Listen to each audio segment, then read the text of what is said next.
몸이 다시 사는 것을 믿습니다. 이 부분에 대한 말씀을 드리고자 합니다. 죽음, 또 다시 살아남, 이런 이야기를 하는 것이 우리에게는 좀 진지하고 무거운 그런 느낌을 줍니다. 작년부터 저희 어머니께서 계속 낙골당을 한 곳 봤는데 같이 좀 가자. 거기 가는 게 그렇게 동의가 안 되고, 아직 건강하신데 왜 그런 데를 가시려고 하지? 뭘 준비를 벌써 하시려고 하지? 이런 마음 때문에 시간을 끌고 또 끌었습니다. 죽음을 자꾸 이제 외면하고 죽음에 대한 준비를 한다 그러면 아직 안 죽을 거라고 그렇게 얘기하면서 좀 회피하려는 경향이 누구에게나 있죠. 제가 교회 오는 길에 꼭 터널을 지나가게 되는데, 잘 길을 정하면 터널 통과하지 않고 교회에 올 수 있어요. 그러나 우리가 죽음의 터널을 피할 수 있겠는가? 죽음의 터널은 피하는 것이 불가능합니다. 그러나 예수 그리스도의 죽음과 부활을 우리가 믿고 있기 때문에 죽음에 대한 태도는 달라져야 되고 해석도 달라졌다. 이것이 성경의 가르침입니다. 사도신경을 마무리하면서 몸이 다시 사는 것과 영원히 사는 것을 믿습니다. 이렇게 사도신경이 끝나게 됩니다. 몸이 다시 사는 부분을 언급하는 이유가 무엇인가요? 사도신경이 형성될 때 몸에 대한 이단적인 생각들이 너무나 많았고, 그 생각들 가운데 한 부분이 교회 안에도 들어와서 복음을 방해했기 때문입니다. 영지주의라고 들어보셨죠? 이들은 우리의 몸을 미운 거주지다, 영혼의 감옥이다, 그렇게 가르쳤습니다. 노스티시즘, 영지주의는 물질과 영이 있는데, 물질은 죄악된 것이고 결함이 많은 재료로 만들어진 것이다. 그래서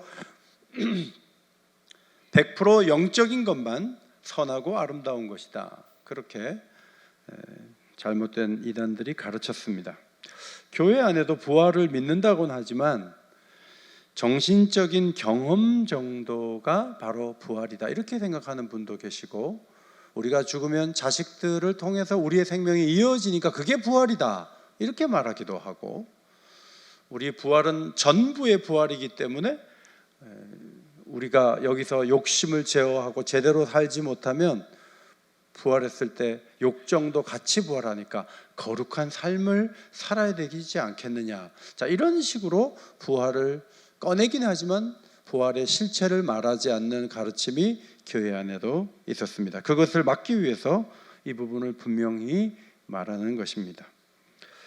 우리의 몸은 결함이 있고 문제가 있음에도 불구하고 하나님이 몸과 영을 함께 만드셨습니다. 그래서 우리의 몸이 성령이 거하시는 전이 되었다고 성경은 가르치는데, 로마서 12장 1절 너희 몸을 하나님이 기뻐하시는 거룩한 산 제물로 드리라. 이 몸을 학대하고 몸이 없어지면 좋겠다고 말한다든지 몸을 무시하는 그런 태도를 취하지 말고 이 몸으로 하나님 앞에 드릴 영적 예배를 잘 드리는 것이 우리가 해야 될 일이라고 성경은 가르쳐 줍니다. 우리의 몸에 한계가 있음에도 불구하고, 여전히 죄악에 끌림에도 불구하고 우리의 몸이 구속받을 것이고 제물로 바쳐질 수 있으며 그리스도의 지체가 될 수 있습니다.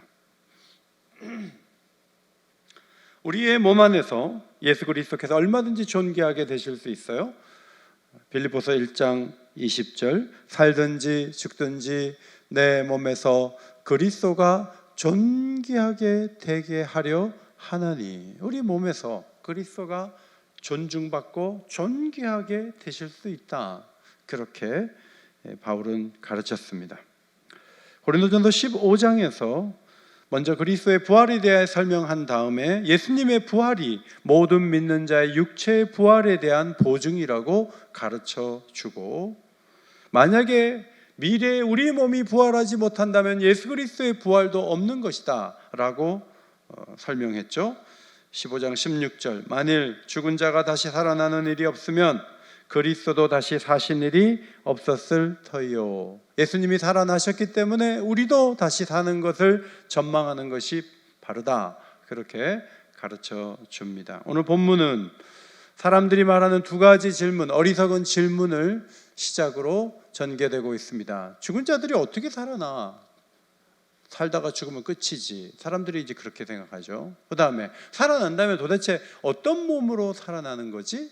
이 두 가지 질문을 앞에 염두에 두고 사도 바울이 성령의 은혜 안에서 설명하는 거예요.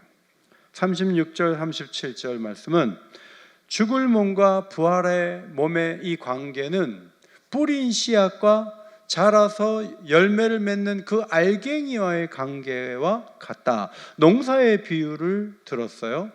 농부가 씨앗을 뿌릴 때 씨앗이 땅에 썩어져 죽는 걸 알죠. 그러나 그것이 살아서 똑같은 모양의 열매를 맺는 것을 기대하니까 아까운 씨앗을 땅에 뿌리는 거예요.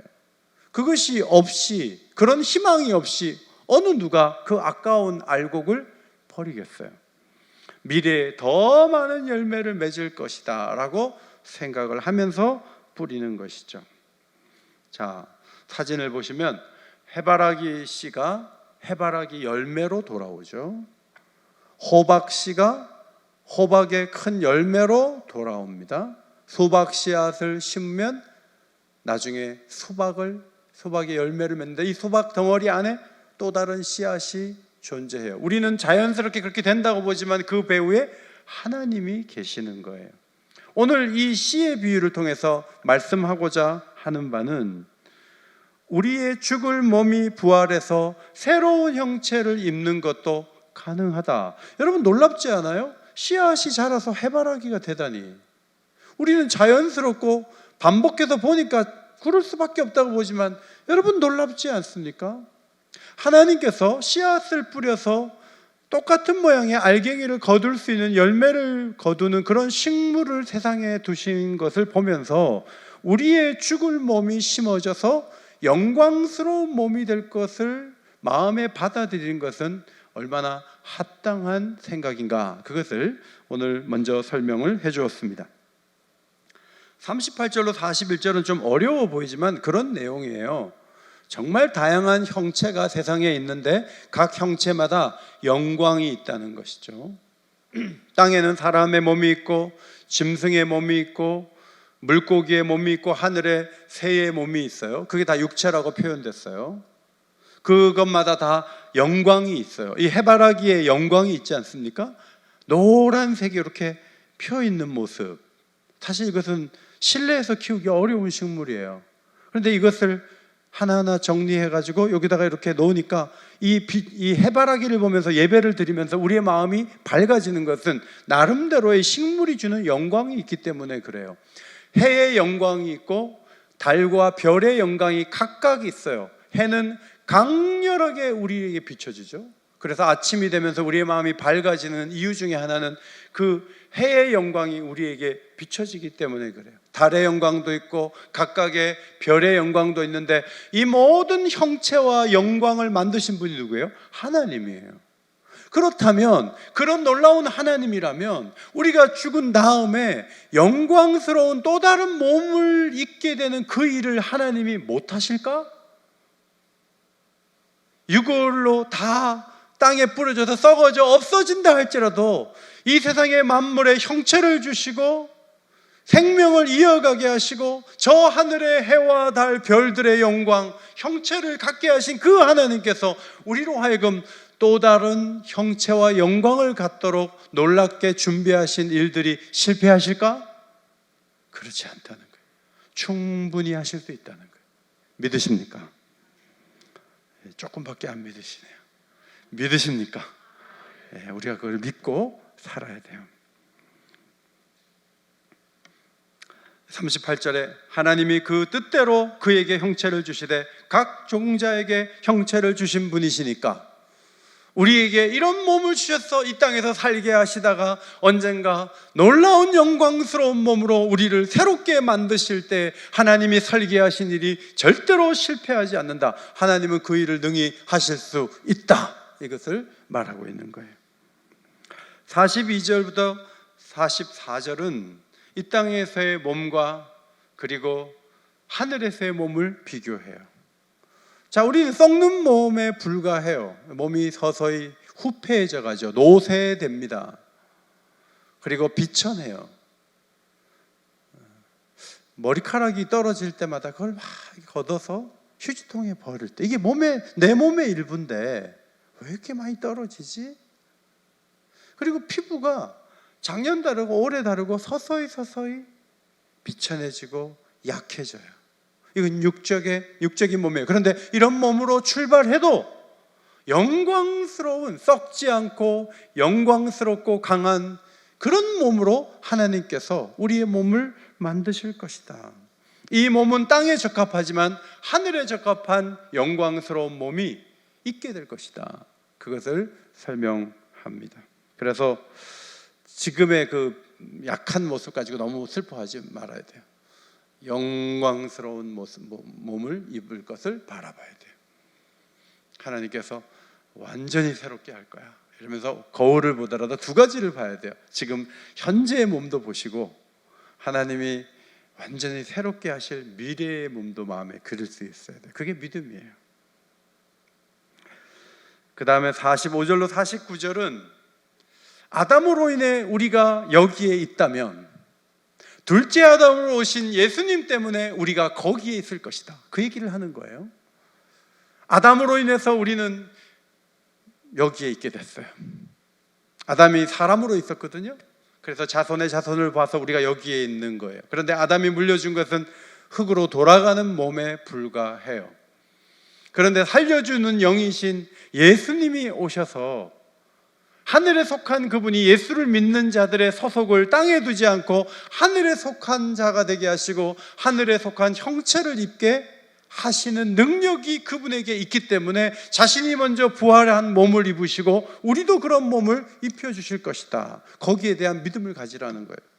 아담 때문에 내가 여기 있는 건 인정하는데 예수님 때문에 영광스러운 모습으로 거기에 있을 것은 하나도 마음에 그리지 않는다면 그것은 예수를 진정으로 믿는 게 아니에요. 진심으로 믿는다면 거기에 예수님 때문에 영광스럽게 있을 거야. 예수님은 살려주는 영이에요. 아담은 그냥 생기를 불어넣어서 움직이는 사람이 되었을 뿐이에요. 그러나 둘째 아담으로 오신 예수님은 그곳에 영원한 영광을 가지고 살아갈 수 있도록 우리를 그렇게 살려주시는 영으로 계실 것이다. 그것을 바라보라는 것이죠. 50절 하늘에 속한 형상을 주신 이유를 설명했습니다. 자, 우리와 같은 지금의 몸을 가지고 영원히 살 수 있을까요?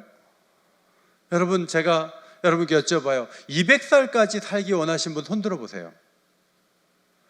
제가 90대에 권사님 한 분 신방 갔는데 문 열어주려고 걸어 나오시는데 아이고 그러면서 걸어 나오셨어요.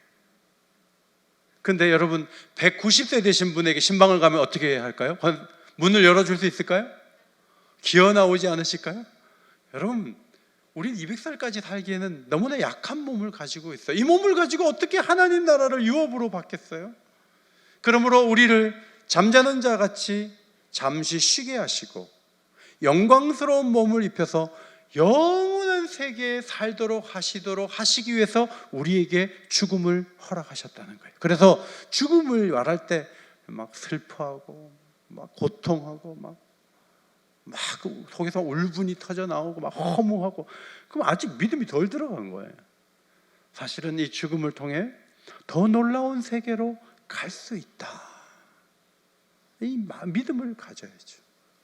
하와이를 가는데 비행기 안에 10시간 뭐 탈만하죠. 하와이 갈 건데 아주 좋은 뉴질랜드 가는데 그 비행시간 잠시 있다가 내리면 뉴질랜드인데 그래도 어려워도 비행기 타는 거예요. 마찬가지로 죽음도 그렇게 소화하고 이해할 필요가 있다는 것입니다.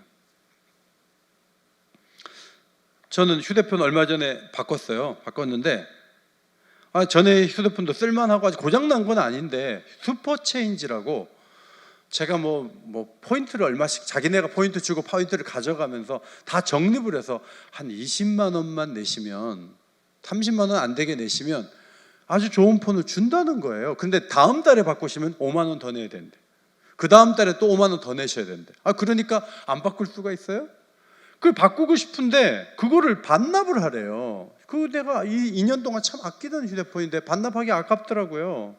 그래갖고 마음에 어떻게 되나 여러 가지 생각이 돼요. 사실 지구를 아끼기 위해서는 몇 년 더 써야 되는데 돈을 더 물어야 된다는 생각에 바꾸자고 하고 바꿨어요. 근데 뭐가 뭐 비슷하고 똑같은 방식으로 운영되니까 휴대폰이 뭐 바꾸는데 하나도 기쁨이 없더라고요. 그런데 여러분, 바꾸고 나니까 빨라요. 아주 빠르고 좋아요. 그리고 카메라가 정말 잘 찍혀요. 그냥 100배나 땡겨갖고 찍거든요. 그러니까 어디서나 찍고요. 이 휴대폰이 막 기가 막힌 거예요. 그래서 지금은 이 휴대폰에 애착이 가요. 우리가 몸 안에서 수십 년을 지내면서 내 몸이 귀하고 내 몸을 잘 가꾸고 내 몸을 씻고 내 몸을 건강을 챙기고 이 몸에 대한 애착을 가는 건 당연해요. 그런데 이 몸으로 영원히 살 수는 없잖아요. 여러분 가운데 어떤 분은 막 9년, 10년씩 휴대폰 쓰면서 아침 8시에 분명히 채워가지고 100% 가지고 나오는데 오전 11시 되면 벌써 0%예요. 또 충전해야 돼요. 막 편의점 찾아다니면서 나는 안 바꿔 그런 분들이 있어요. 대단한 분들이에요. 부탁드립니다. 바꾸십시오. 여러분, 이 몸으로 영원히 살 수 있겠어요? 이 몸은 한계가 있어요. 그런데 새 몸을 입었을 때 참 좋다. 주님이 그래서 십자가에 죽으시고 나를 구원하시고 이 몸 입혀주시려고 미래를 그리시고 계획하셨구나.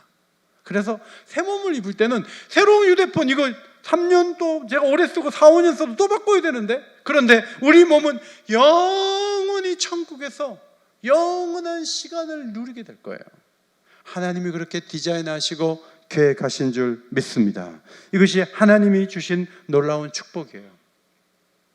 그래서 젊은이들보다 연세 드신 분이 믿음이 좋은 이유가, 젊은이들은 아직 몸이 좋잖아요. 아픔이 없잖아요. 그래서 이 몸으로 영원히 살 것처럼 산다고요. 그러니까 한계가 많은 거예요. 몸이 약하고 안 되는 부분이 있고 때로는 걷는 것도 불편해요. 그런데 우리의 마음속에는 소망이 막 일어나는 거예요. 더 놀라운 세계를 하나님이 만드셨고 그 세계로 들어갈 것을 생각하니까 너무너무 좋다. 이것이 이제 우리가 갖고 있는 기대감이 되어야 된다는 거예요. 그런 기대감을 가지고 살았던 사람이 사도 바울이에요. 바울이 빌립보 1장 23절에서 이렇게 말하죠. 내가 그 둘 사이에, 육체의 몸과 하늘의 몸을 입는 그 둘 사이에 끼어 있으니 차라리 세상을 떠나서 그리스도와 함께 있는 것이 뭐라고요? 좀 크게 좀 읽어봐요. 함께 있는 것이, 남의 말처럼 읽지 마시고, 함께 그리스도와, 이 세상을 떠나서 그리스도와 함께 있는 것이 훨씬 더 좋은 일이라. 훨씬 더 좋다. 지난번에 갤럭시 10보다 21이 훨씬 더 좋아요. 물건만이 아니라 차라리 세상을 떠나서 천국 가서 새로운 몸을 입는 게 훨씬 더 좋아서 그렇게 하고 싶다 그랬어요.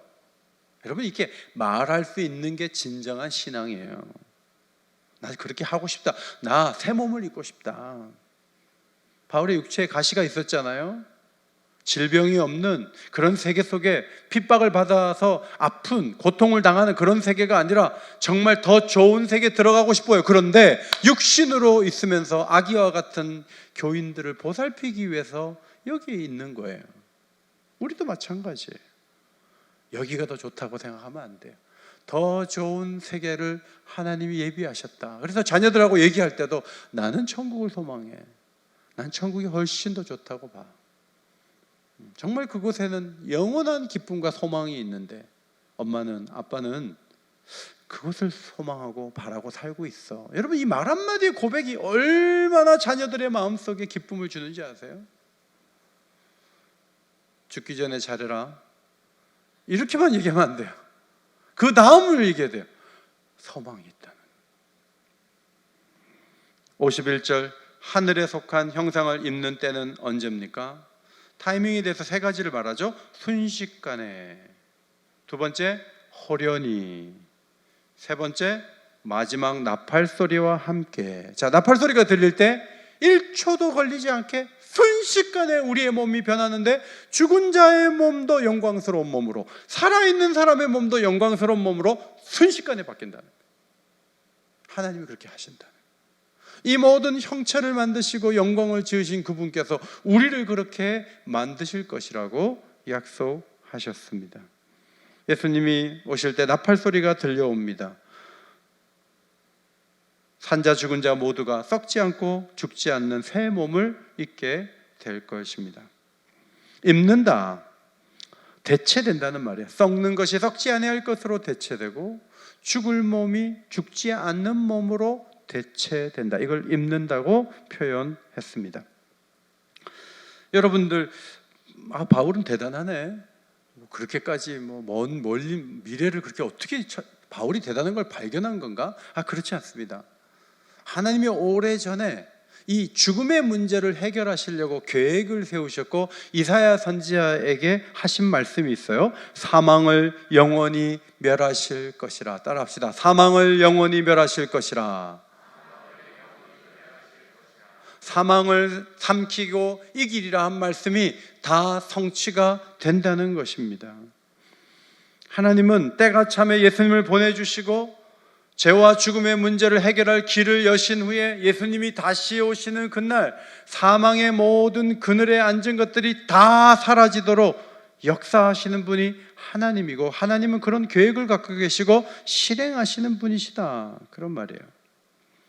여러분, 우리 모두가 병 없고 죽음 없고 애통이 없는 곳에 가는 것이 얼마나 감사한 일입니까? 그런데 이것은 개개인의 축복만이 아니라 하나님의 오랜 계획의 성취라고 말하고 있습니다.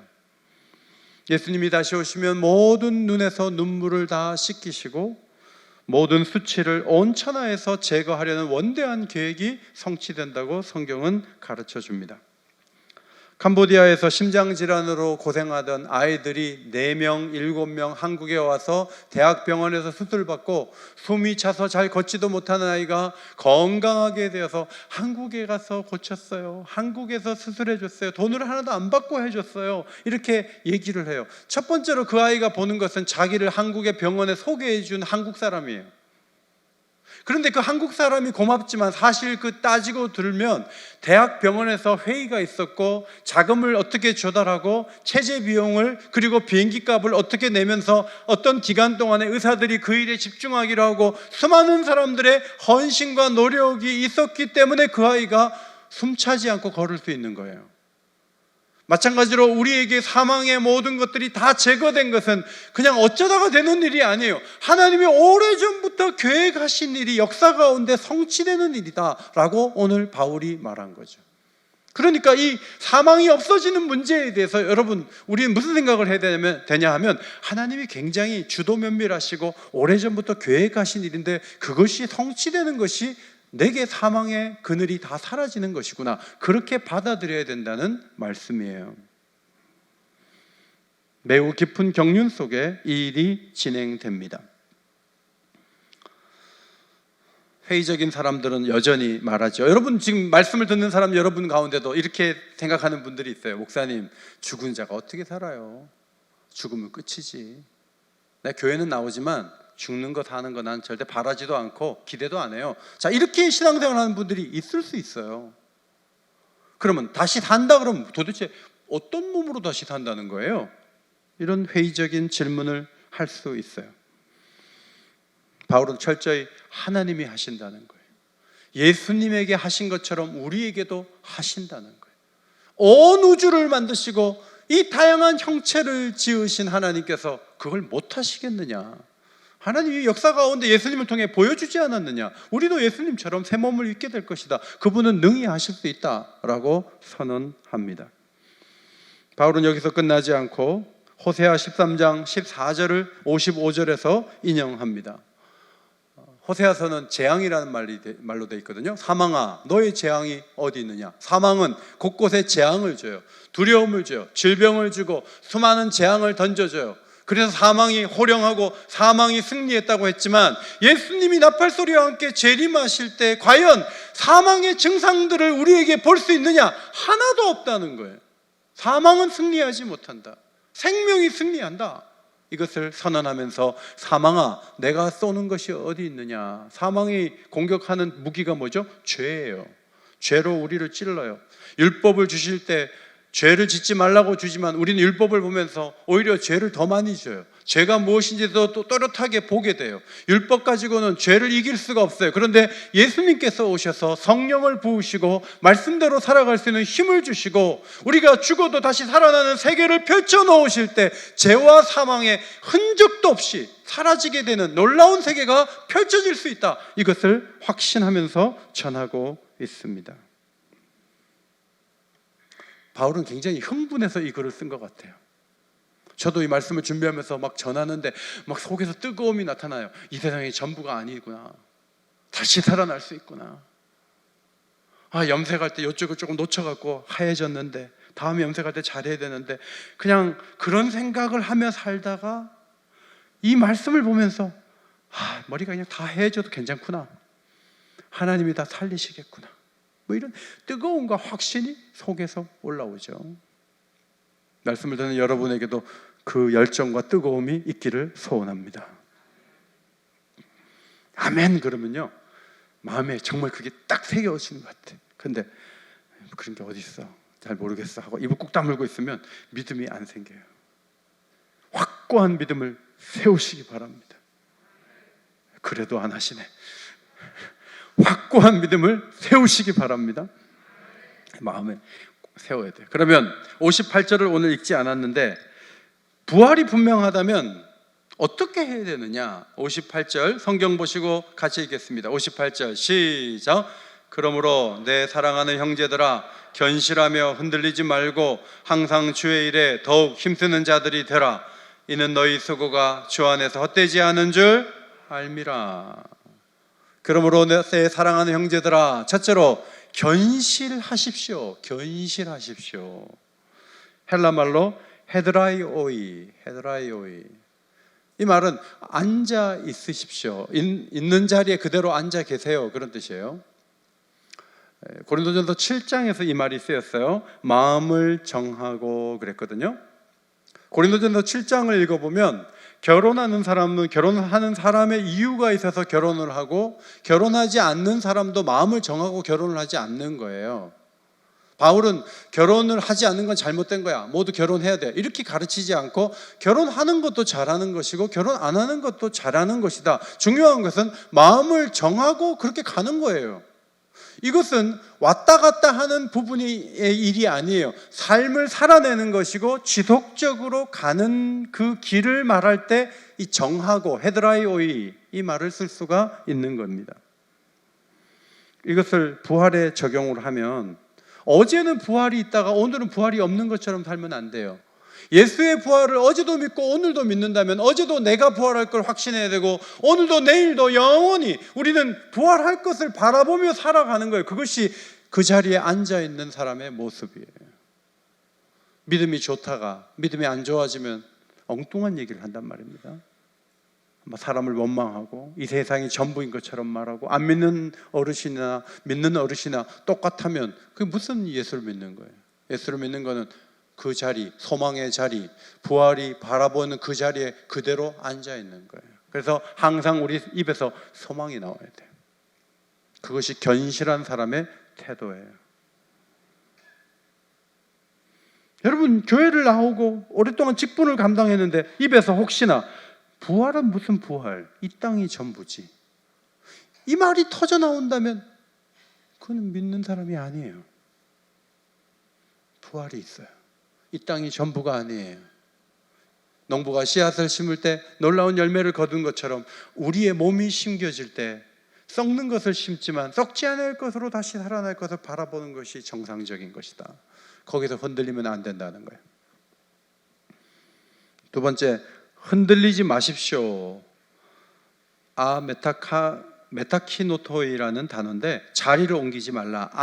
A가 들어가면 부정어가 되죠. 그래서 흔들리지 마십시오. 한 단어로 쓰여져 있어요. 복음의 소망에서 흔들리지 마십시오. 자리에 그대로 앉아 있는 거나 흔들리지 않는 거나 동의어죠. 세상을 살아가다 보면 위기가 있고 어려움이 있어요. 버틸 때까지 버티다 못 버티는 경우가 있어요. 그러면 안 된다는 거예요. 바울이 옥에 있을 때 그 곁에 동료들이 있었어요. 그래서 빌레몬서를 쓸 때 이렇게 말했죠. 또한 나의 동역자 마가, 아리스타고, 데마, 누가가 문안하느니라. 그렇게 빌레몬서 1장 24절에 적었어요. 데마가 나오죠. 데마. 그런데 바울이 마지막 서신을 쓸 때, 디모데 후서를 쓸 때 데마는 이 세상을 사랑하여 나를 버리고 데살로니가로 갔고, 데마가 옥에까지 와서 같이 바울을 섬기다가 시간이 지난 후에 하나님을 떠나는 사람이 돼. 바울을 떠났어요. 우리 교회 오랫동안 사역하셨던 박범종 목사님하고 얼마 전에 통화를 했어요. 한 20여 년 전에 우리 교회 사역했던, 한 10년 사역했던 목사님이세요. 선배님이세요. 근데 그분이 교인들의 이름을 기억해서 아무개 권사님은 잘 계시냐, 어떤 장로님은 잘 계시냐. 그분이 뭐 언급한 분 중에 안 계신 분은 없었지만, 예를 들어서 아무개 집사님 잘 계시냐. 근데 제가 대답을 하는 거예요. 코로나 기간에 연락이 끊겼어요. 안 와요. 전화도 안 받아요. 문자를 해도 답이 없어요. 들리는 얘기로는 교회를 안 다니겠대요. 그렇게 누군가에 대해서 그 이름을 말을 한다면 데마와 같은 사람이에요. 흔들리면 안 돼. 꾸준하고 자기의 삶의 양식을 포기하면 안 돼. 기도하던 사람이 왜 기도 안 하죠? 말씀을 읽던 사람이 왜 안 읽죠? 교회를 사랑하던 사람이 몸에 어떤 변화가 와서 나는 이제 안 하겠다. 그것이 합당한가요? 회사에서 은퇴한 것이 교회 일을 놓고 아무것도 하지 않으라는 그런 전환점이 될 수 있나요? 그렇지 않죠. 끝까지 주님을 사랑해야 돼요. 세 번째, 페리쇼. 더욱 힘쓰라. 항상 주의 일에 더욱 힘쓰라. 하나님이 우리에게 주신 그 구원은 풍성하지 않아요? 이 세상에서 아버지라고 부를 수 있는 권세를 주셨고, 우리 몸은 안 믿는 사람들처럼 병들지만 이 몸을, 썩는 몸이 심어지면 썩지 않을 몸으로, 영광스러운 몸으로, 강한 몸으로, 영원히 사는 몸으로 다시 살아나게끔 설계하셨고, 그것을 이루실 정도로 풍성한 선물을 우리에게 주셨어요. 어디 잘 쉴 수 있는 숙박권 몇 장 주는 것도 되게 고마운 일이에요. 근데 그 정도 선물이 아니에요. 하나님은 아들을 희생시키셨고 그 아들을 통해서 놀라운 일을 우리의 생에서 이루어가고 계세요. 앞으로 더 놀라운 일이 있을 거예요. 그것이 확실하다면 하나님의 일을 할 때 넘치게 하라는 거예요. 더욱 힘쓰란 말은 풍성하게 넘치게 하라는 거예요. 그것이 필요하다. 우리 장남하고 통화를 하는데 장남이 그래요. 아빠 설교를 2번 들었다는 거예요. 너무 고맙지 않아요? 그렇게 저를 대접하는 거예요. 아빠 설교 2번 들었다는. 그 아이가 왜 그렇게 하죠? 아빠가 자기한테 해준 걸 생각할 때 2번 들을만 한 거예요. 우리 부목사님들이 교회 사역을 잘하는 걸 어떻게 알 수 있냐면 2번 들어도 편안하게 이 자리에 앉아 있으면 훌륭한 부목사님이에요. 근데 아이고 2번 어떻게 들어 목사님 설교를, 한 번도 힘든데. 여러분, 하나님의 일을 할 때 우리가 넘치도록 할 필요가 있어요. 그래도 하나님의 그 주신 은혜에 비하면 우리는 아무것도 아니라고요. 제가 자꾸 휴대폰 들어서 죄송해요. 이 케이스를 우리 아들이 보내줬어요. 얼마 전에 선물로. 그런데 가짜가 아니고 정품이에요. 여러분, 이 정품이 얼마짜리인지 아세요? 한 7만 원 정도 한다고요. 저는 케이스를 7만 원 주고 사본 적이 없어요. 그런데 우리 아이가 7만 원 주고 이걸 사줬어요. 보내왔어요. 너무 감격해요. 볼 때마다 정품이다. 아빠를 위해서 가짜 5천 원짜리를 보내지 않는 거예요. 좋은 것 보내는 거예요. 하나님의 일을 할 때 대강하고 찔끔찔끔하고, 여러분 그것이 얼마나 그분이 주신 그 은혜에 대한 모욕적인 행동인지 몰라요. 그분이 원하시는, 그분이 뿌리시고 그분이 희생한 거는 너무너무 큰데 우리가 할 수 있는 것도 안 하면 그거는 정상이 아니에요. 지난주에 이 해바라기가 굉장히 작아지고 막 말라가졌어요. 저거 다음 주에 어떻게 보지 그랬더니 언제 바꾸셨는지 해바라기 싹 바꿔놨네. 그렇죠. 모두가 이 강단을 바라보고 있는데 강단에 시든 꽃이 있으면 안 되죠. 주의 일을 할 때 최선을 다해 하는 거예요. 예배당에 올 때도 1분 전에 뛰어들어오면 안 돼요. 일찍 오세요. 헌금도 미리 찾아가지고 준비해서 드리고, 모든 일을 할 때 넘치고 풍성하도록 해야 되는 이유는 하나님이 우리에게 모든 걸 쏟아부었기 때문에 그래요. 그렇게 하라는 거예요. 주 안에서 너희 수고가 헛되지 않은 줄 알미니라. 이것이 사도 바울의 아름다운 가르침이에요. 그래서 이 세 가지를 다시 두 가지로 줄여서 말씀드리면, 자리를 옮기지 말고 넘치도록, 자리를 옮기지 말고 넘치도록 하라는 거죠. 자, 마지막 말씀 읽겠습니다. 우리는 몸이 다시 사는 것을 믿습니다. 시작. 이 믿음 속에 어떤 교훈이 담겨 있는지를 마음에 잘 새기시고 절대 절망을 말하지 마세요. 소망을 선포하고 견실하게 믿음의 길을 걸어가시기를 예수의 이름으로 축원합니다. 하나님 고맙습니다. 몸의 한계와 시공간의 한계, 죄에 대한 무기력함, 그 속에 저희가 살아가지만 약속하신 대로 사망의 흔적이 완전히 사라진 몸을 있게 하신다고 가르쳐 주셨습니다. 이 진리 속에 자유하게 하시고 영원한 세계를 사모하며 달려가는 우리 모든 성도들 되게 하여 주옵소서. 예수님 이름으로 기도하옵나이다. 아멘.